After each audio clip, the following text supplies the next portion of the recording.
The General Assembly expanded the methods to get to the court under the removal statute. Specifically, it added a process that could be initiated by a township resolution. And the commissioners and the council also have to adopt resolutions. And Fairfield Township adopted a resolution and filed it with the county. Fairfield resolution alleges that the trustee has refused or neglected to perform her official duties. Specifically, it cites 2 instances where she failed to respond to the request for records or with incomplete records. And I think some of the people who provided testimony at Fairfield are here today, and if I've missed something on that resolution, feel free to correct me. But because these were financial records involved, the resolution states that these failures constitute failure to keep township records open for public inspection, manage all township property interests, receive and pay out township funds, and evaluate and settle accounts and demands chargeable against the township.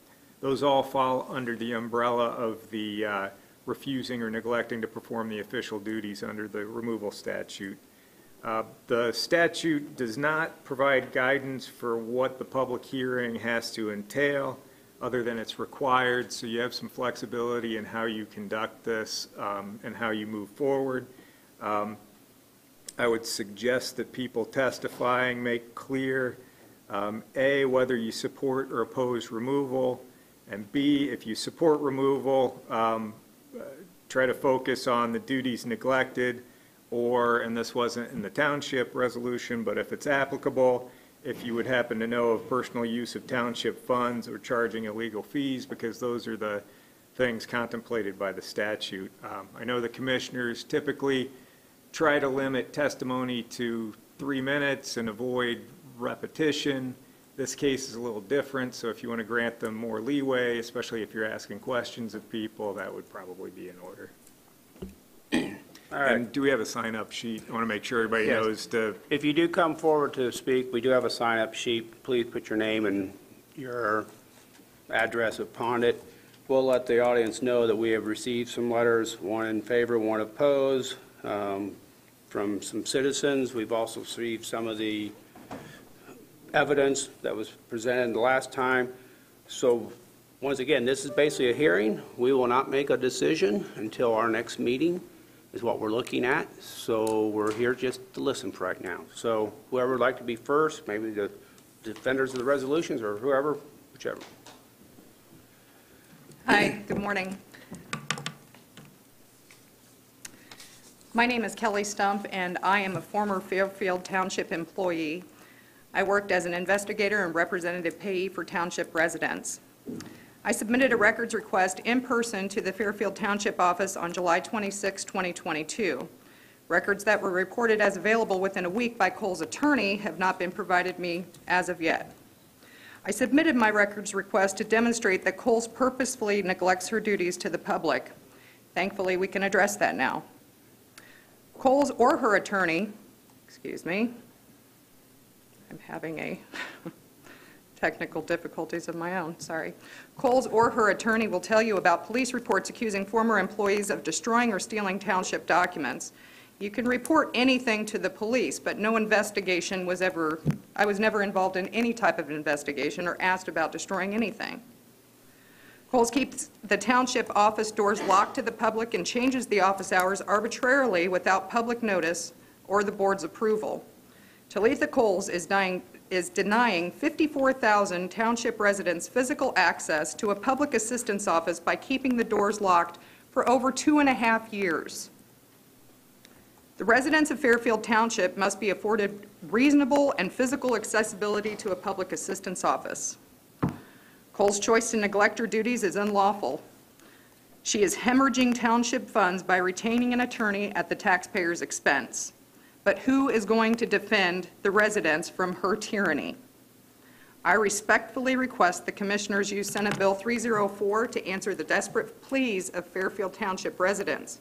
Please vote to remove Talitha Coles from office as Fairfield Township trustee for her repeated, unlawful acts against the public and blatant refusal to do her duties. Thank you. Thank you. Could you, What was the nature of the records you requested in July and didn't receive? I requested all financial statements from January 2019 to present. I requested vehicle mileage logs. I requested, actually, I can show you the request if you want. Just a summary is fine. It was pretty much everything that she has been requested to provide to other people before, but she just has not. Okay, thanks. Anything? Is that it? Thank you. I have one. How long were you employed? With Ms. Coles, or at the township in whole? Both. Total, probably 2.5, almost 3 years-ish, under Talitha from January 1st, 2019 until on and about September 20th, 2019, somewhere around in there. Any other questions?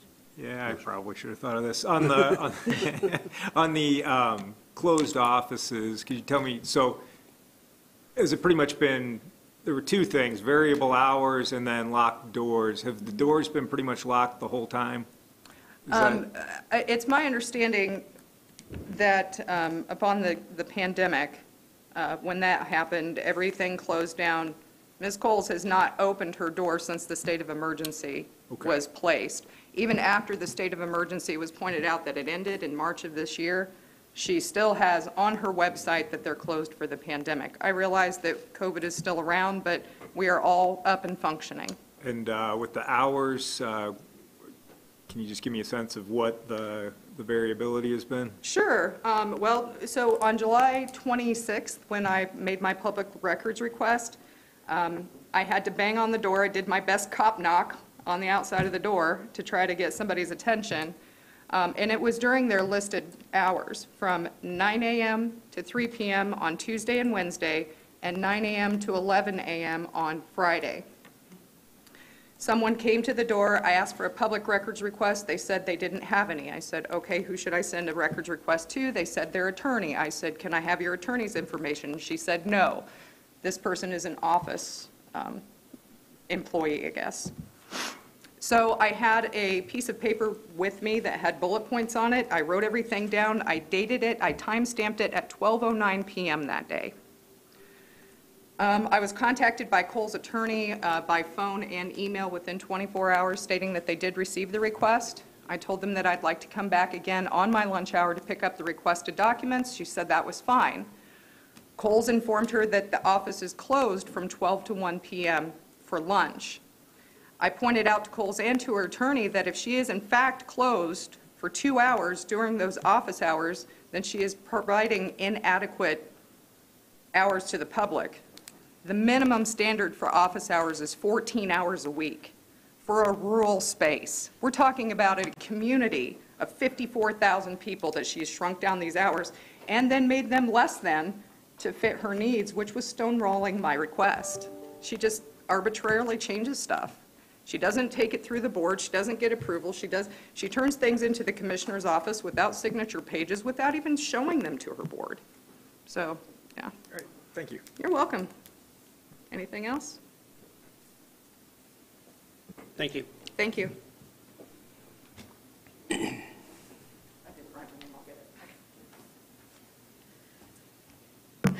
Hi, my name is Tricia Fogelman, and I am a Fairfield Township resident as well as a former employee, and I want to thank you for taking this matter up.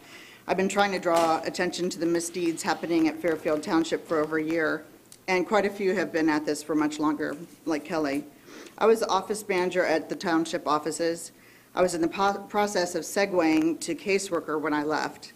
The reason, I thought if I was in that position, I could advocate more for the people of the township and sway Ms. Coles to use her capacity to override, in some instances, the qualifications for aid, as in her power to do so. At a time of great need and during a global pandemic, she could have done a lot for her community, and she chose not to. She was spending vast sums on redecorating the office and shopping sprees instead of helping the needy of Tippecanoe County. There is a lot I cannot say here, but I am humbly asking you for your vote to remove her. Some say she's going to be out of office soon anyway, so why not let her finish her term? To that I say, if you had ever seen her in action during her shopping trips, you would know the damage she can do in one afternoon. Some would argue that only her action since July 1 should count. To that I say hogwash. Knowing people who were at the State House to get this law passed, I know the spirit of the law is to remove trustees who are incapable of fulfilling their duties properly or simply refuse to. Time and again, she has shown she owes no one an explanation. She oftentimes boasted of being the CEO of the township. She laughs at the ways she could circumvent the board.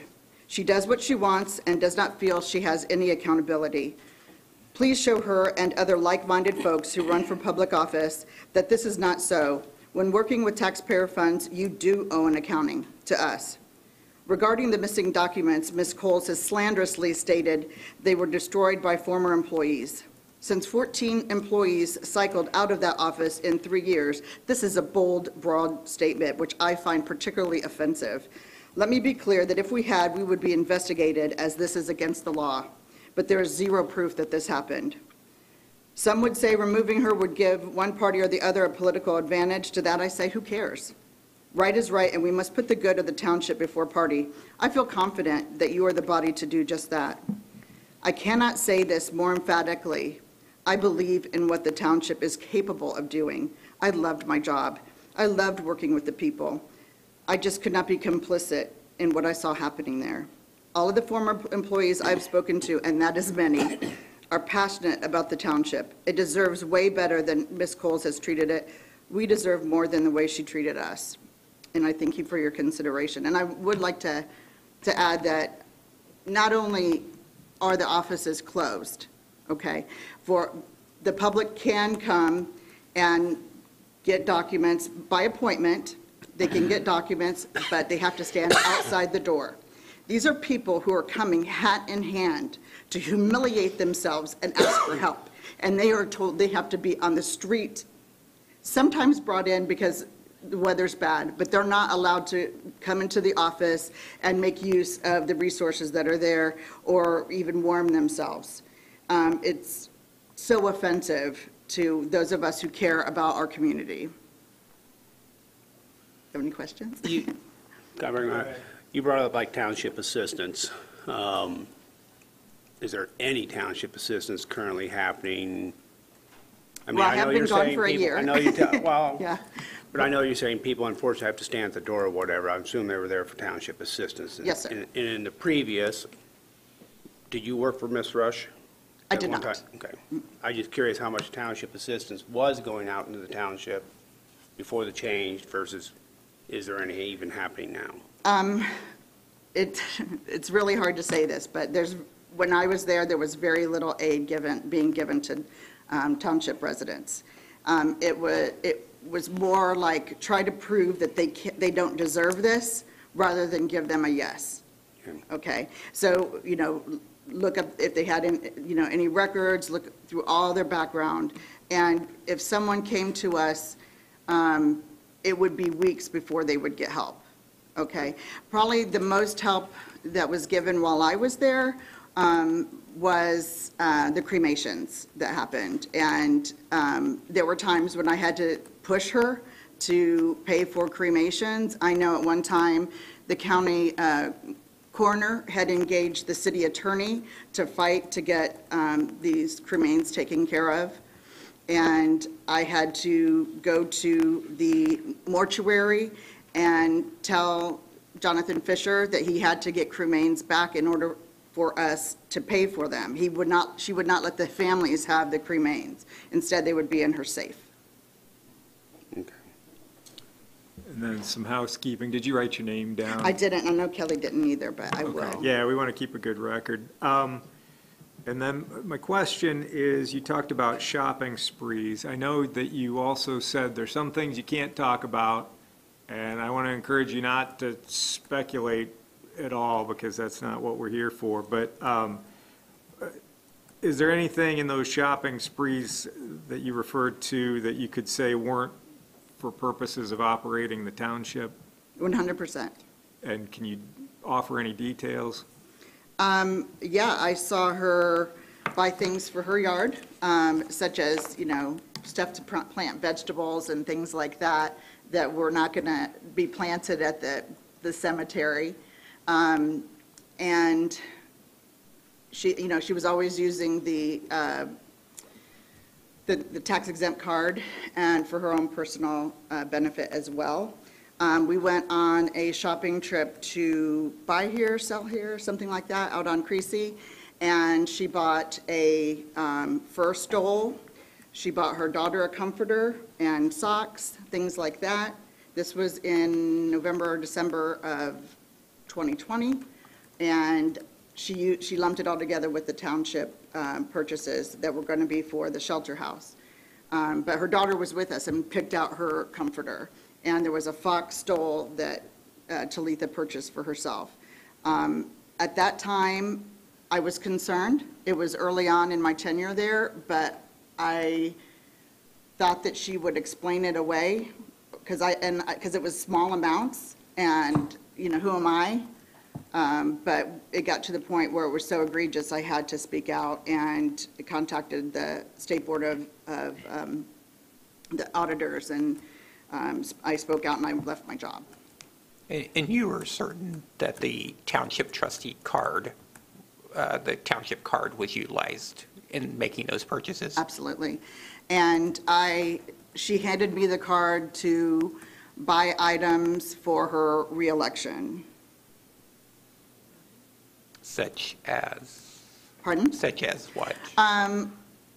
Pens, there were fans with her face on it, and coasters and things like that. She purchased a booth for the Mosey for the summer, and to up her profile, her slogan was going to be kind, and so I bought some cups and stickers, things like that, to decorate the booth. And even though the whole season was paid for, not once was that booth utilized.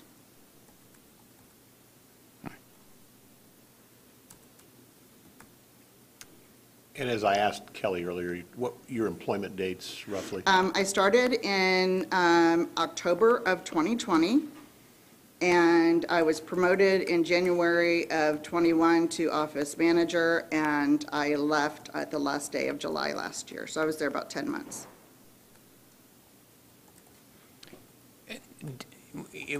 Going back to what you referred to as the campaign materials, did those items have township information on them? Office hours, details for applying for assistance? No. Some of them had the office phone number, but it was not about the Fairfield Township Trustee's office. It was Talitha Cole's trustee. Okay. Any other questions? Thank you so much. Anyone else?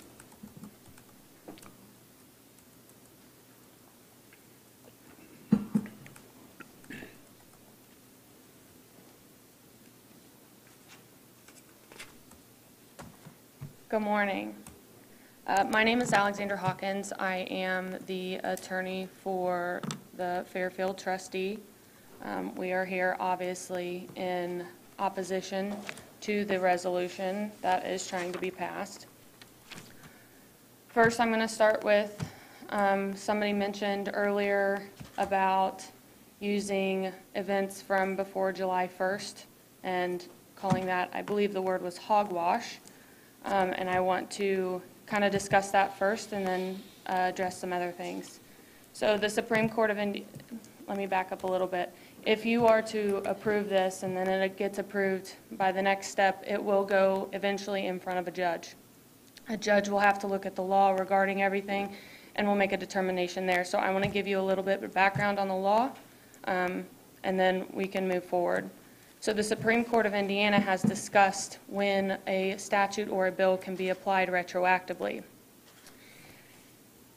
In a case titled Church v. State, which was decided June 23rd of this year, they stated, In Indiana, absent explicit language to the contrary, statutes do not generally apply retroactively. They went on to say that a statute will be deemed to have been applied retroactively if the adverse effects of the statute are activated by events that occurred before the effective date of its enactment. In this case, it's very clear that the adverse effects of this statute are the removal of Ms. Coles as trustee. Therefore, the events that trigger the adverse effects would be these violations. So in order not to apply this bill retroactively, all these violations would need to occur by from July 1st on. So our position is that she has not violated as of July 1st of this year according to the resolution presented to you by the board. We also heard some testimony from individuals stating certain questionable purchases that were made, certain things that happened, during their time in the office. And while I'm not going to sit here and say that they're lying, I have a client who's saying that that didn't happen, and we saw no evidence today that that did happen. We saw no receipts saying that she did purchase a stole on the township credit card, and Ms. Coles is sitting here telling me she purchased it on her credit card. So without evidence to show that that actually was purchased on the township credit cards, and all those statements have been released to individuals who have requested them so far, we can't really sit here and say that she has made these purchases on the township card without evidence to support that. I know Ms. Stump said that neither myself nor Ms. Coles have provided the records that they requested. There are certain records that we don't have in our possession that we have requested. I informed Ms. Stump that she was more than able to come to the office at a time that she and Ms. Coles agreed to review these records, make copies if she would like, and leave. That is how we have handled all of the requests so far. She believes that we should just hand her a stack of papers and she can walk out the door. That's not how it has to be done. Now, I have discussed with my client. She has extended her hours to include that lunch hour, but we are working as fast as we can to fulfill the requests that are presented to us, but we cannot provide documents that we don't have in our possession. And so my client and I are working diligently to get the records request, and we are trying to keep everyone updated on when those will be presented to them. Thank you. Just a couple of questions Yeah, then, if you don't absolutely. mind. Okay, so it sounds like the hours problem is being corrected Yes. on that end of it. So if a citizen came in and said, I'd like to see the total month of July, all spending, outgoing, ingoing, could they get a complete, not redacted, report? From my understanding, yes. I mean, I have the July credit card statements. I have been informed that that is the only credit card that the township has. And so if somebody wants to come in and look at that credit card statement, see where things were purchased, what day, how much, they're more than able to. Now, the statute says that they can come in during township hours.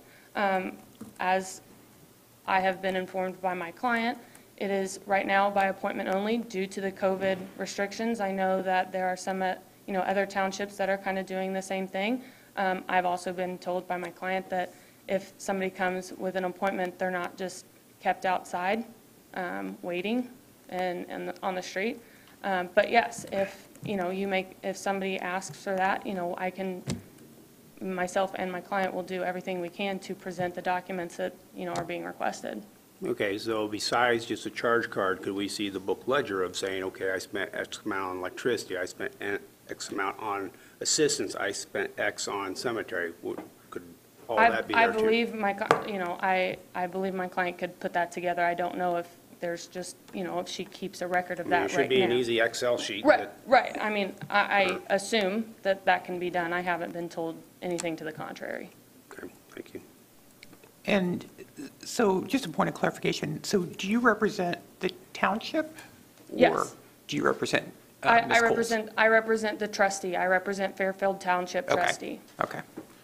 And then, and I'm not sure if you're the best one, but in regard to the credit card statements that were shared with us, a couple of questions. One, do you have any idea why that would be in her name personally and not in the township's name?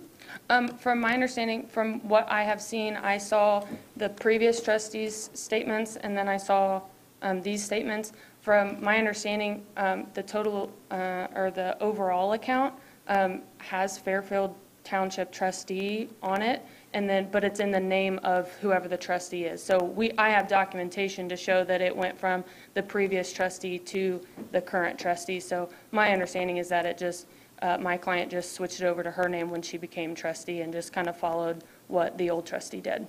And then, what is the reason for the redaction on those statements? Those were handwritten notes by my client, and since those were not necessarily required in our opinion to be released to the public, she wanted those redactions done.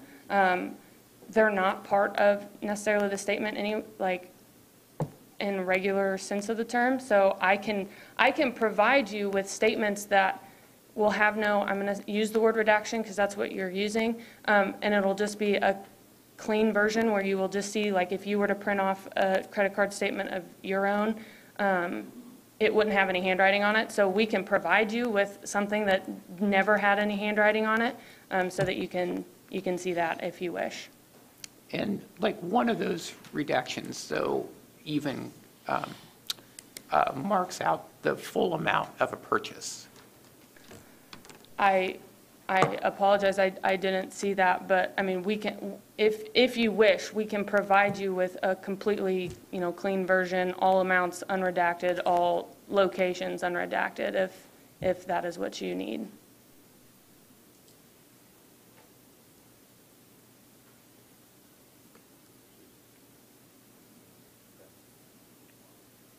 If I understand correctly, and correct me if I'm wrong on this too, though, apparently the Journal Courier or news agency requested records and stuff, and not all of those have been presented. Or For what we believe to have been requested and ordered by the judge and their new request, we have provided everything that we have in our possession, and we are working to get the rest of those requests fulfilled now. The second request requested all receipts, and we don't have those in our possession. So my client is working to go back to every single vendor and gather those receipts. But as I'm sure you can imagine, for 3 years or so, that's going to take some time. And so we're working diligently to get that done. But it's going to take some time. thank you. And again, where are those records? The State Board of Accounts has those? Or this?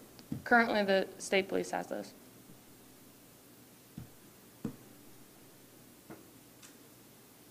Any other questions, anyone? Thank you. Thank you.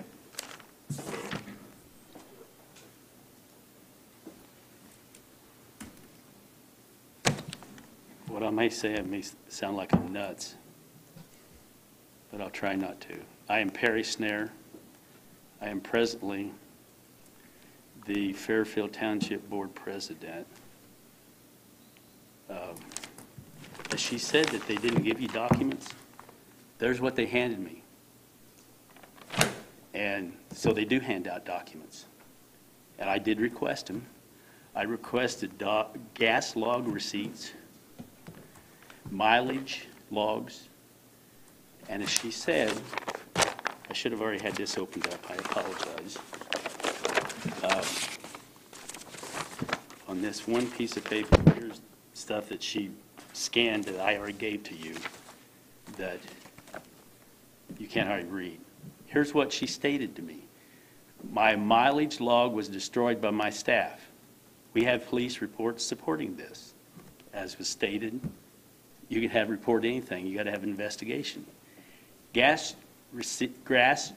usage was shown on receipts that were destroyed. We have police reports for that, as was stated. They got to have significant investigation. Some of the receipts are in the state police possession, and I've requested copies and receipts that are still in the State Board of Accounts office. And that's an untruth, because I have talked to the State Board of Accounts, and they said they can get those receipts, and they do have them. So there's falseness there on their side. She did emailed me the cemetery, what was going on. It just keeps going and going of things that she does that she doesn't report to us. She tells us she's the boss. She tells us that she is everything we ask her for. It's not our business. It's executive business. And whenever I got on the board, I was asked to be on the board. I didn't run. She did. And they accepted her. And I know Tom knows me personally, that I've been on the United Way board for about 10 years. And I'm here to help people. And what we've had here isn't helping people. What she gave me is stuff for assistance of people. And that's good. My thing is, there's only two types of people in the world. There's adults and there's children. You got to have adults to make children. You got to have kids to make adults. So we want to have kids to be responsible. So this is what we're trying to do. We're trying to help these people, assisting these people, and just stuff keeps coming up. And I didn't want to do this stuff, but it's the state created this. The assembly created this bill, and so we got to do our due diligence to do this. And just like the previous two, Kelly Stump and Ms. Fogelman, said, that, she'll be out in a few months, but Lord knows what the heck could happen between now and then. And I'm scared to death. I love my community. I've lived here for several years, and it's a good community. If it wasn't for United Way and some of these other agencies, we'd be in hurts. But one other thing is, whenever I got in there, the first year we got in there in 2019, we made a resolution to give the fire department $100,000. She did that. Then after that, we did that each year. She said, no, we don't want to do that. She told Chief Doyle that he has to give us receipts to give that.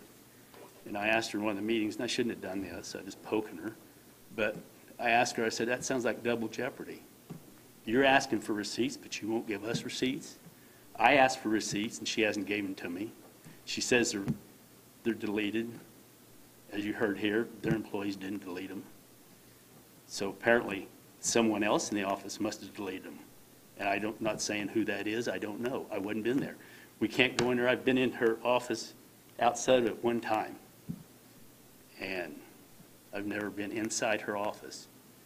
But when we were going to the meetings and I refused to go down there, I go to the other places in town. I don't want to go in the office because I don't trust her. And that's just me personally. So I can't see why anyone would want to be this hateful to people in this town. And we're all good people, but just sometimes we act crazy. Or, I'm sorry to say that word, we just act indifferent. That's not polite. So I guess that's all I have. I got other stuff to say, but I don't want to ramble on. I can do this for 2 or 3 hours. So. One question on the issue of the gas receipts and the mileage logs, those records. Did I understand you to say that they were destroyed, that there is a police report?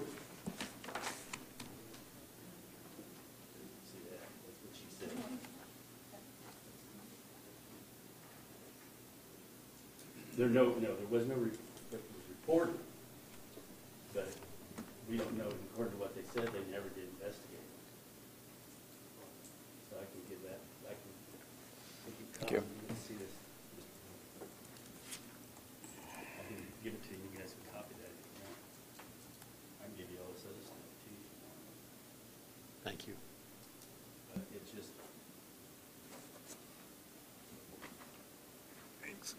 And I'll just read in for the record. It says mileage log was destroyed by staff. We have police reports supporting this.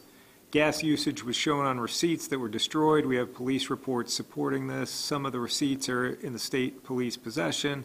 I've requested copies of our receipts that we still had from the State Board of Accounts. And just to clarify, that was a document given to you by the trustee? Yes, that was the packet I received just here last week. That's right. Thanks. And also, you was contacted from Murphy's. If you could go back to the microphone. No, you're fine. I just want to make Sorry, I sure didn't that the want to be- yeah, recording and the sorry. people and, You was contacted by Murphy's, and we never figured out why she went up there, and she did state, I guess, to the record somewhere, that that was the best price there was to get stuff 45 miles away, where there's several places here in Lafayette that we would want to benefit, give our money to Lafayette instead of Kentland, Indiana. And can you explain what Murphy's is? Okay, Murphy's Food Mark. It's a food mark in Kentland, Indiana, and it also has flowers. She's been up there a couple of times. She went up there, and I got the records here, in April 28th and then May 8th. 2 different times she went up there and bought close to $1,000 worth of flowers.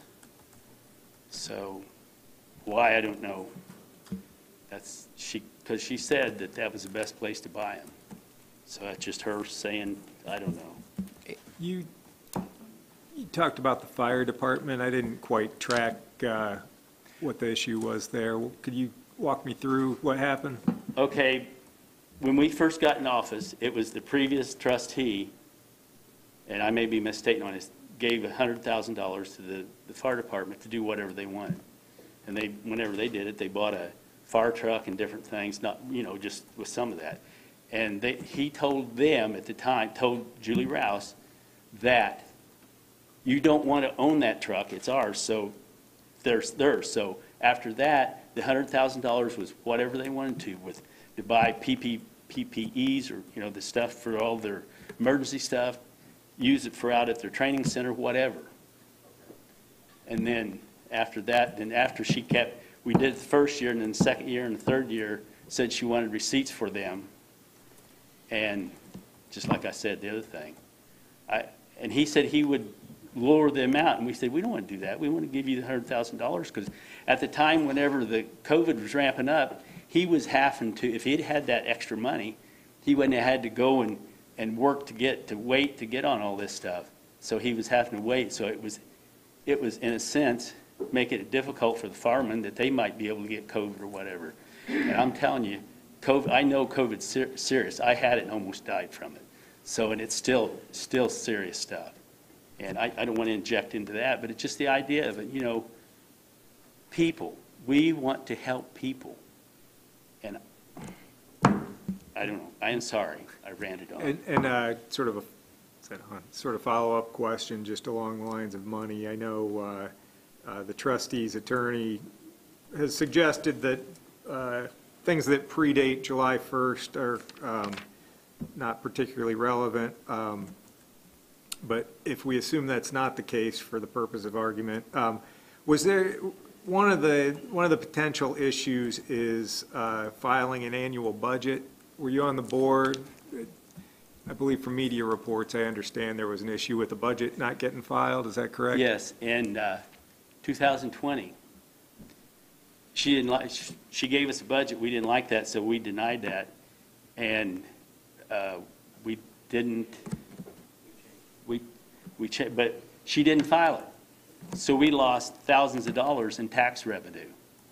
I'm not for sure what the exact amount. I can state what it was, but that might be dishonest, so I'm not going to say what it was. But it was a significant amount. So we lost that. So then in 21, she didn't like the budget we submitted to her, so she didn't submit it.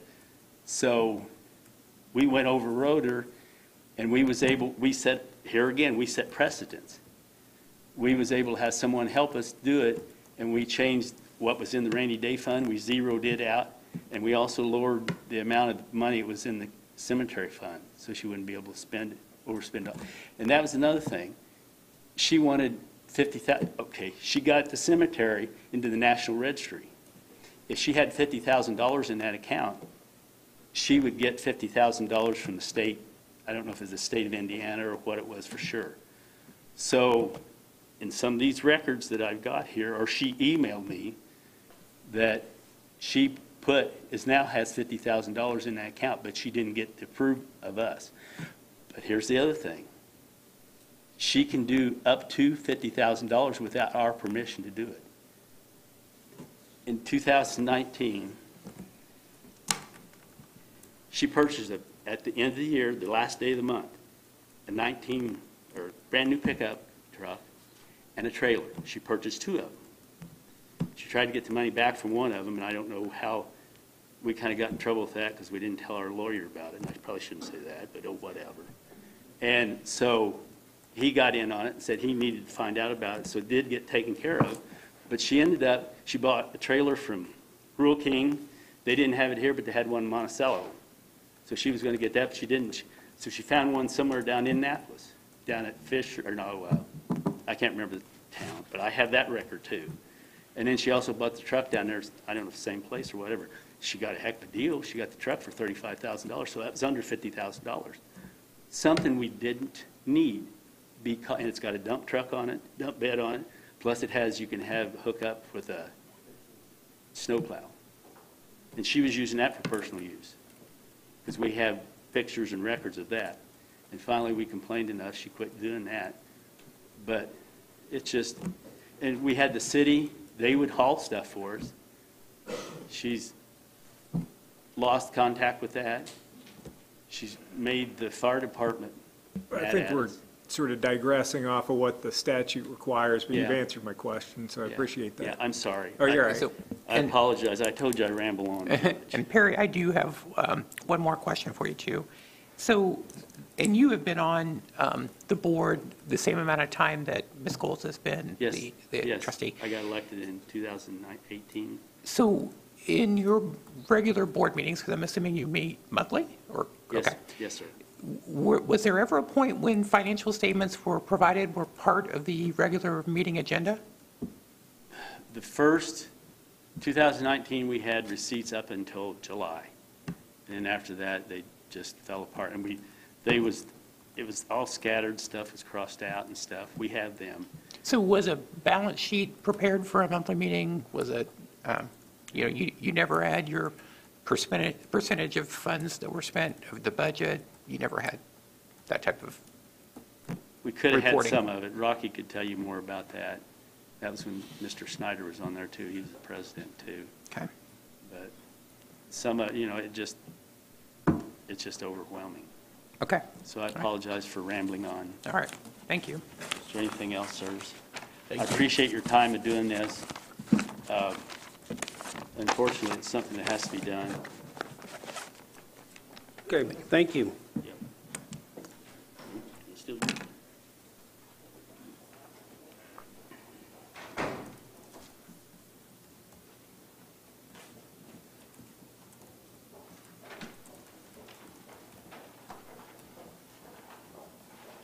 Let me just get this out of the way so I don't have to worry about it.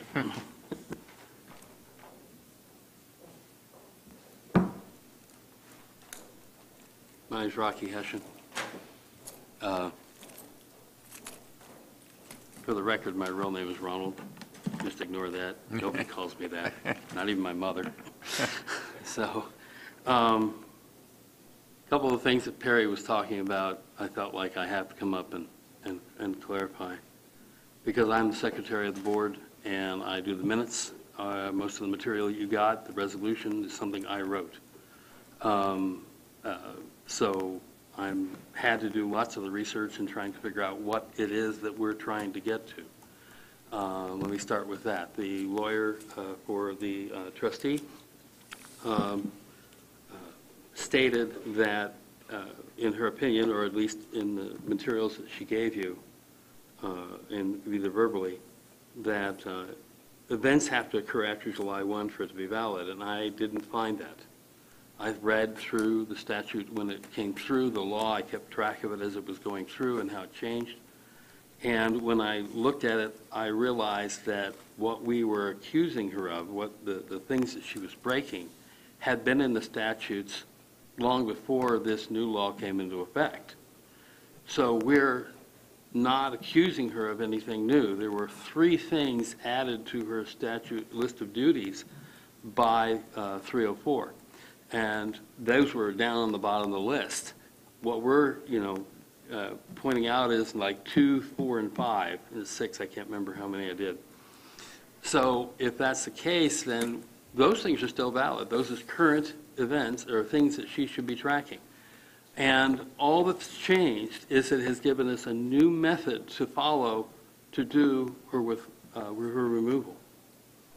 That's what's new. We couldn't use this before July 1. July 1's now passed. We can now use it. One of the things that got us in trouble when we had one of our meetings is it talked about redactions, modification, and exclusions. I think those are the 3 words. And it was in the statement issued by the judge for her to get to release the documents. And I'm sorry, but when you modify, when you write notes on a page that's part of your materials that you're keeping for your own records, that becomes a part of your record. I mean, sorry. And also, there are things that can be redacted. In the first year, year and a half, we had people who had given the township their permission to control their money. They were there, I don't even think of the word that I need to use for this. Somebody who could pay their bills and take care of their paid representative, thank you. And that was because they were at risk. They had people who wanted to try and take their money. And so what they would do was give them permission to pay all their bills and then give them a portion or whatever they agreed to. It was to keep them safe. And so that information was always redacted. We never saw any of that. We weren't required to know their names. I don't want to know who they are. Okay? I've done taxes for a tax agency here almost 20 years. So I understand the idea of confidentiality. I have to follow it all the time. That's ridiculous. So as far as what we're talking about here, the rules that she is in violation of were always there. Now we're trying to remove her a new way. So what? It's just a new way. The ongoing, in the last year and a half almost, with her almost, actually, we started suspecting these things. I was the one who went to Rural King and talked to the employees there. I can only talk about what I heard and saw, and I asked them very specifically why she came in January 31 to buy a second trailer when she was already ordering it from someplace down in Whiteland, I think it is, in another part of the state. Why is she buying another one here? I'm sorry. They said they bought it. Okay, they pushed it through January 31. They got it done. Then she came back, and she was asking for the money to be put back on a different card. And I said, how do you know it was a different card? He said, well, this is our policy. We don't put anything back on anything that's not the same card. Otherwise, it wouldn't have been a problem. See? And she always comes in at the evening and trying to get it when they're trying to shut down the store, so it makes it more difficult for them. So I talked to both of the managers there, and it seemed like the reason they contacted us is because they were having this issue of what do we do here? So they went to their legal department or whatever it is that they have and said, you have to do it this way. You might want to contact the board. And that's why they contacted us. And you said that's Rural King? Yeah. Okay. And January 31st of what year? 19.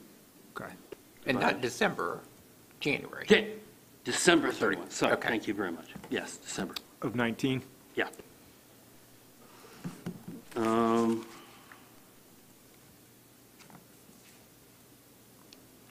We had, And I'm sorry, if I could. So you said that Rural King reached out to the board? yes. Okay, and talk a little bit about that.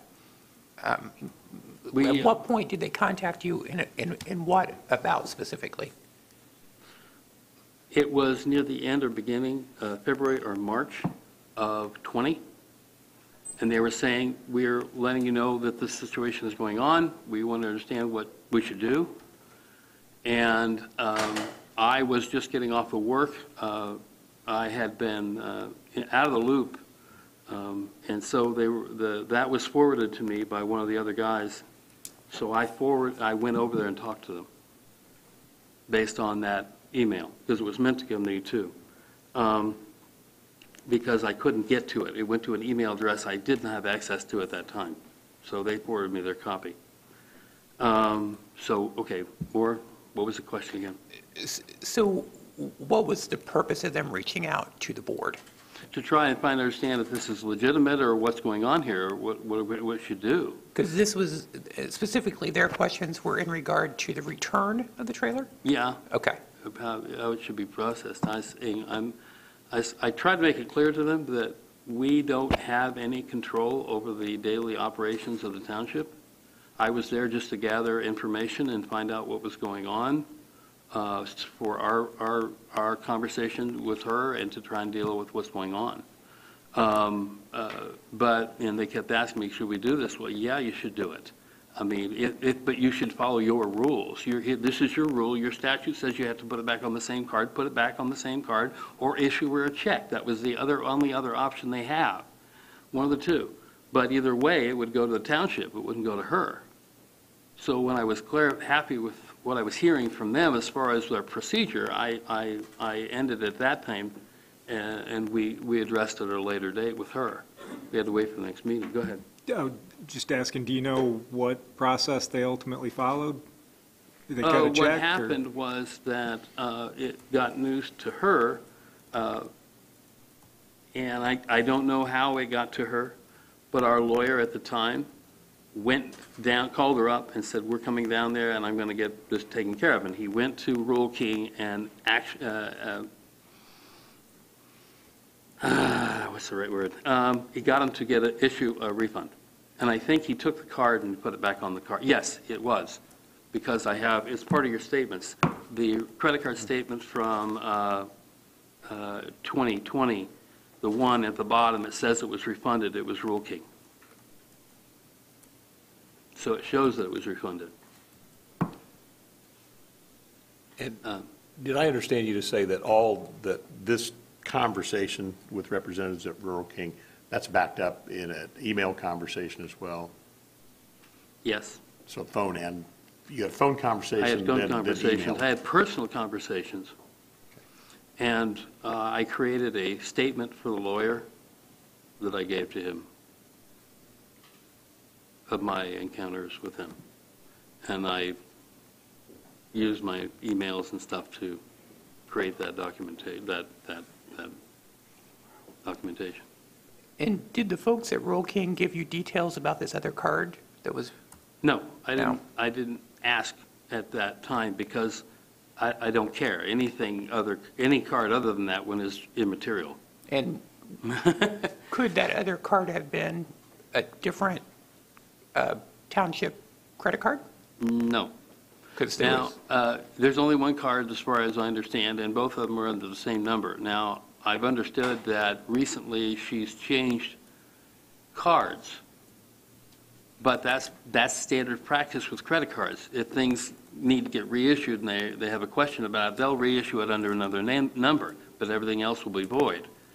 But if you see all the statements for the almost 3 years, it's all the same numbers that are listed on the statements, and that would have been on the card. Does that make? So in your resolution, just wanted to make sure I understood, there were basically two public records incidents that you identified in that resolution, one from, I think, the Journal and Courier, and one from you? Myself, yes. Okay. And the one you made was roughly what date? Was it February? January 3rd of 22. Okay. And did you get any documents from that? I have gotten some documents from that.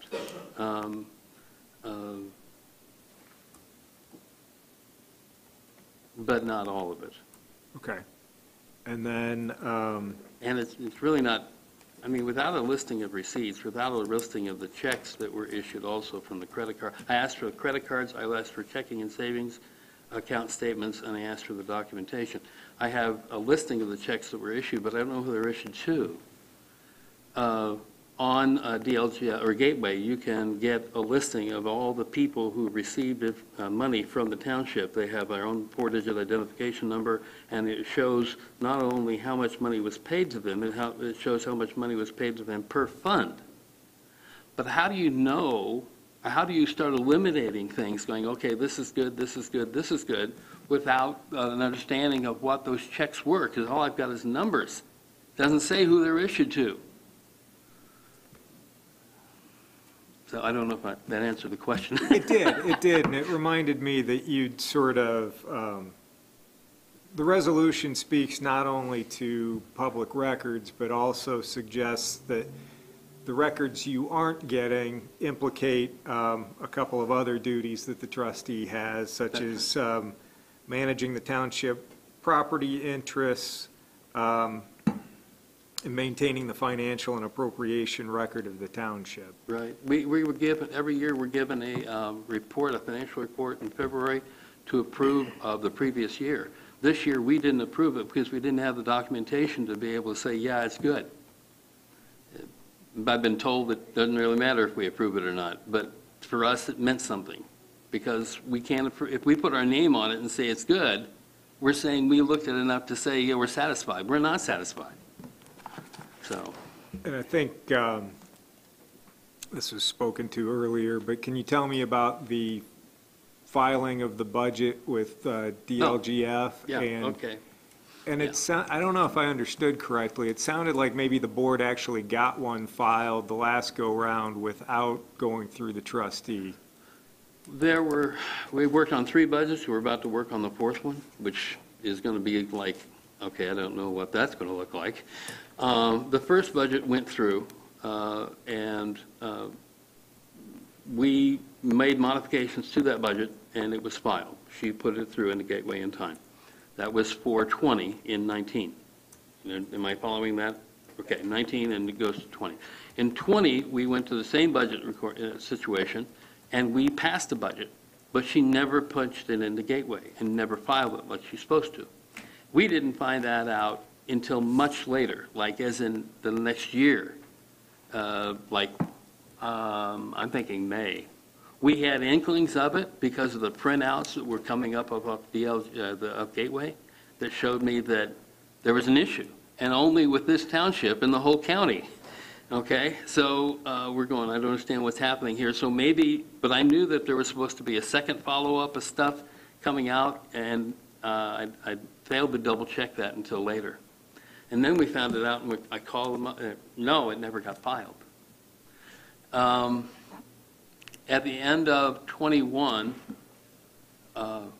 we did a resolution putting our name on the list of information, people who receive information from DLGF to say, there's Form 1782, and it shows the listing of how much money is allocated for each fund for that next year.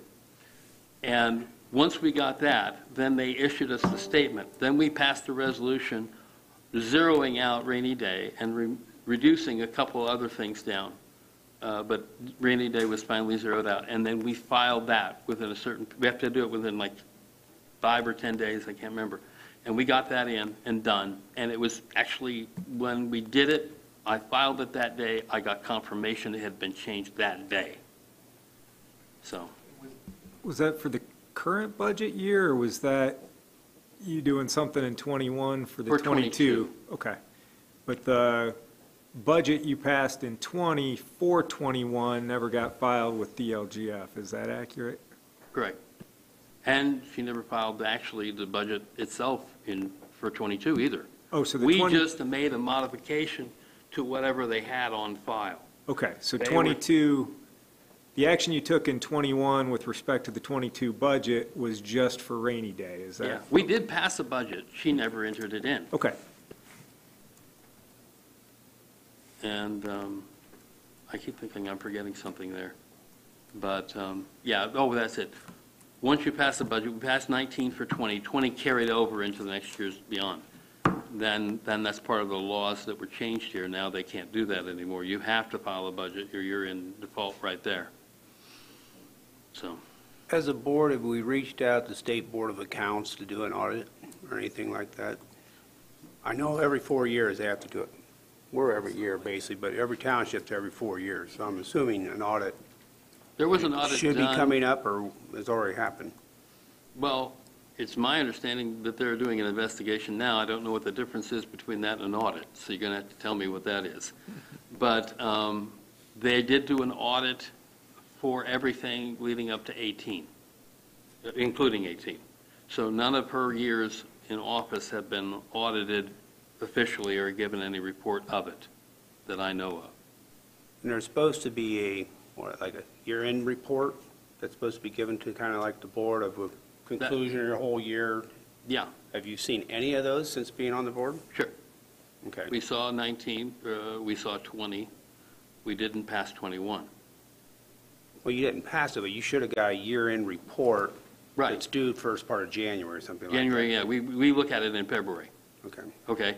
And we received that this last February, and we did not pass it. We did not accept it. Okay. Anybody else? We're good? Okay. Thank you. I have one more thing, I'm sorry, or two things. It was misstated about the Perry Snare, and Fairfield Township.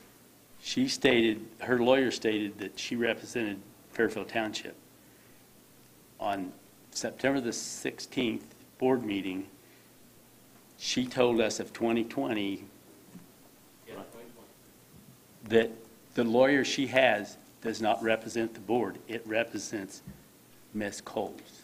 Yeah, I So- think I think the trustee's attorney clarified that she was representing the trustee, so. But she also included Fairfield Township trustee. I understand that. So it's not Fairfield Township. It is the trustee.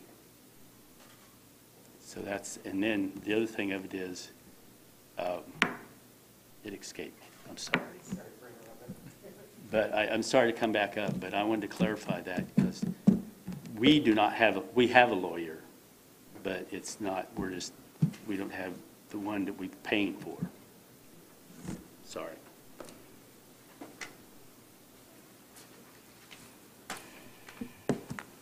Good morning. My name is Monica Casanova. I also sit on the board. I have submitted a FOIA request after July 1st. July 13th was when I submitted a Freedom of Information Act request from the trustee, both in person and electronically. To date, I've only received credit card statements that I requested, but no itemized receipts, no bank statements, no incoming or outgoing checks that I requested, and it's been over a month. I was made to schedule an appointment to see those documents in person. I scheduled the appointment. I was denied entrance because I brought a person with me. I brought Angel Valentin to help me go over those documents. I was denied entrance because I had not given them warning that I was bringing a second person with me. Ultimately, and I was denied entrance by somebody on staff, not the trustee herself. After a while, Angel and I were admitted. After the staff member talked to the attorney, we were given entrance. We were told we couldn't sit next to each other. Ultimately, that was changed. Angel was told he couldn't see the documents. Ultimately, that was changed, so we were able to review the documents together. We couldn't remove any of the documents from the office. Angel was able to scan them and share them with the board. But if the argument is made that nothing can be, we can't go before July 1st, I want to make the argument that even after July 1st, we haven't received any documents, either as a member of the public or as a member of the board.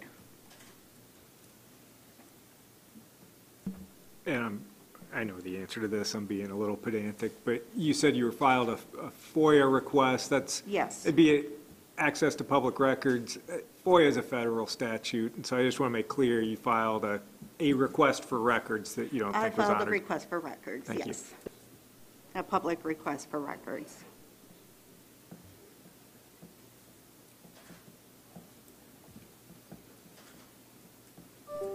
Okay, any questions? And Monica, you said Yes. that there were checks that were not provided, receipts, and there was... No itemized receipt, I requested itemized receipts in both incoming and outgoing checks. I haven't received those And either. there was a third thing you mentioned, too, that you had requested and not received. Bank statements, credit card statements, itemized receipts, incoming and outgoing checks. I did receive credit card statements. Okay. The requested credit card statements. Were those other documents, though, present in the office when you were finally allowed to examine them? No? No. Okay. I was told by the attorney that those would be sent to me at some point or given access to at some point, but I haven't yet. And it's been over a month now. And do you know where the township banks? First Source? First, Sent here? Because Yeah, wouldn't First those Merchants and statements Center. and checks be available online? it should be.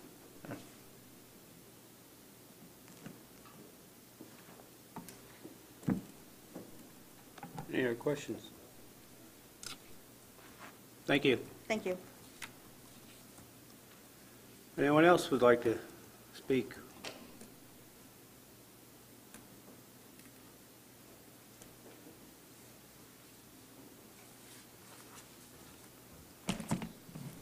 Good morning. My name's Ed Ward. I am a resident of the unincorporated portion of Fairfield Township.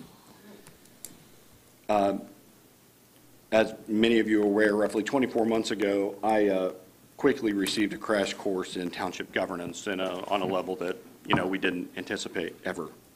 But 602 days ago, when I was terminated from my position, it created a situation for my family where Township Assistance quickly became a very real need.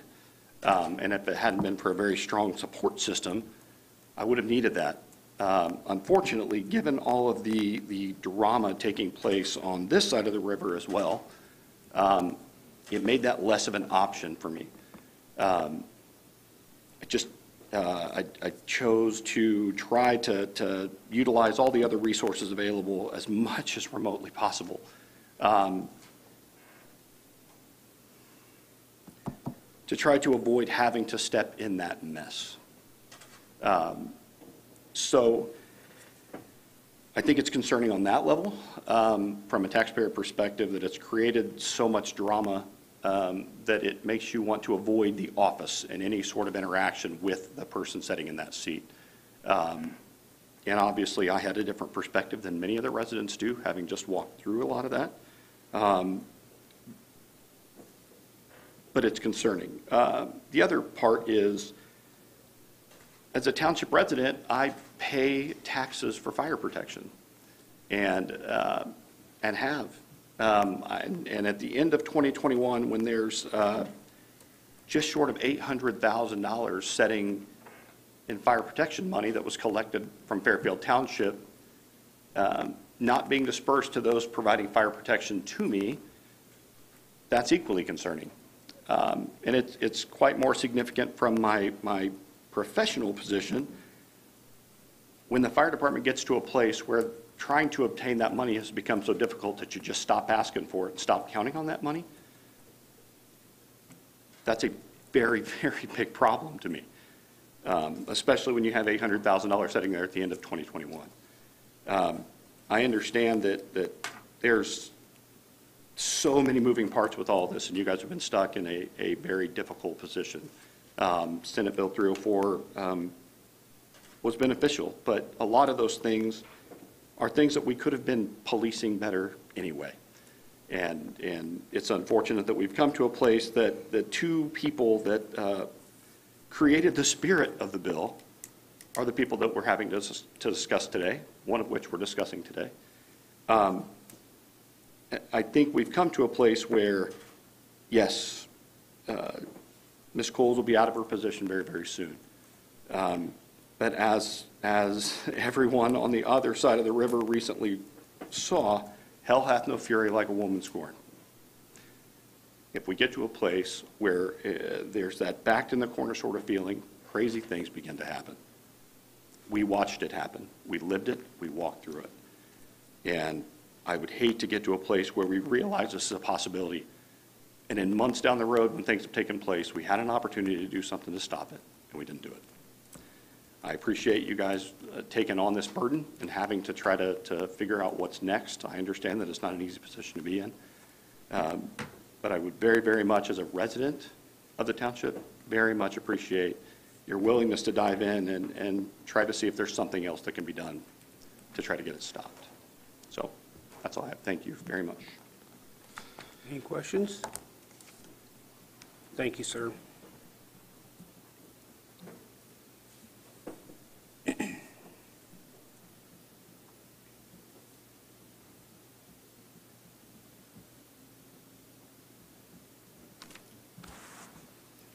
Don't want to cut anybody short. If there's anybody else who would like to speak. Okay, not seeing anybody. Once again, this is a hearing. We'll be talking to our attorney a little bit about it.